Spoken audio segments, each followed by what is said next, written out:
Assalamu alaikum guys, and welcome to another episode of Smile to Jannah. What I'm about to tell you has shaken the world economically. It's about 12% of the total global trade volume. That's a huge amount. As we know, Israel has been continuing its attacks on Gaza undeterred as the rest of the world watches on. The Muslim majority countries have not done anything substantive. They're like a man watching his wife get beaten up while he speaks to the attacker's friend, telling him that he condemns the attacks. Oh yes, indeed. In the world of politics, money plays a big role. You want change? Unless it affects their pockets, it won't make a difference. When Britain ruled the United States did a boycott of British goods in 1765, and this played a crucial role in American independence. In South Africa, when there was a system discriminating against blacks, a boycott of South African goods took place in 1980, which played a crucial role in dismantling the apartheid system. Although there is a boycott going on by the lay people, you and me, but Yemen, more specifically a group called the Houthis, have done something that has really hurt Israel, America, in fact, 44 countries. It has blocked the shipping route, a very crucial shipping route, which is in the Red Sea, which Israel relies upon heavily. Now, the Houthis or Yemen, they can't assist the Palestinians militarily because their weapons don't reach there, but this is a way of them contributing to their cause. In fact, they have attacked at least 12 ships, causing 4 out of 5 top companies to stop going through there. Even BP, the oil company, has stopped. Energy giant BP is now the latest to pause sending ships through the Red Sea, which has affected global prices of oil. And a United States military official said, "These are attacks that we have not seen in 2 generations. Ships now have to go around. To avoid that route, they have to go around Africa, which can take them up to 14 days longer.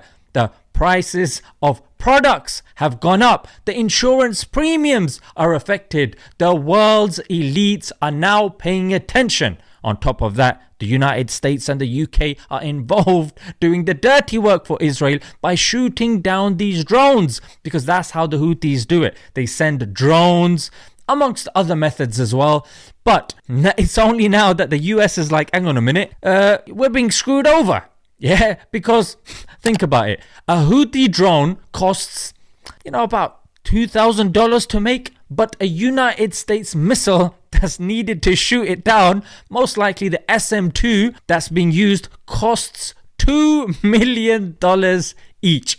So this is costing them a lot. And when I say them, couldn't, the United States average taxpayer, the one that's struggling to make ends meet, who's paying for these guys. And did I mention that obviously you're helping the Israeli army as well? And let's take a look at what they're doing. Mate, that's quite insulting actually. If you're taking all that money, at least spend some of it on dance classes and sort yourselves out, frankly. You know what I mean? So look, the Houthis, this is an image taken from CNN, they're wearing their thobe. You know what I mean? Thobe wearing, sandal wearing people who are finally making the world pay attention to the consequences of Israel's attack and frankly their stupidity. It reminds me of university, when the professor would tell a student to get out, and when he refused, the teacher would say, "I won't carry on till he leaves." And then the rest of the students, because obviously, uni is not cheap, they would turn against the student and tell him to leave. It was a clever tactic, and one that we're seeing at play here, which can be compounded and become more effective if more countries assist them. Naturally, the United States has come to their rescue and has amassed 10 countries against these sandal wearers, that is, with their $2,000 drones. And I would remind you that this is not just a U.S. issue. This is an international problem, and it deserves an international response. And the Houthis have said clearly, we're only targeting the ships going to Israel and coming from them. Yeah, this is in defense of our Palestinian brothers and sisters, and the ships get advance warnings as well. But obviously America wants to do all that it can just so the Israelis don't pay that extra for their products, because they'll get their products, but it's just going to be a bit more expensive, frankly. And there is risk that it will now become a regional war. Yeah, and these guys are now getting other countries involved, which, you know what, should be done, especially when we're looking at 20,000 Palestinians, you know what I'm saying, ended. It's ridiculous. Yeah, I have to obviously pick my words carefully because of YouTube censorship as well. And looking at that list, I don't know what Bahrain is doing there, frankly, you know what I mean? But seems like they, you know, they've got beef with the Houthis, but so does Saudi. They're not on that list, you know what I mean?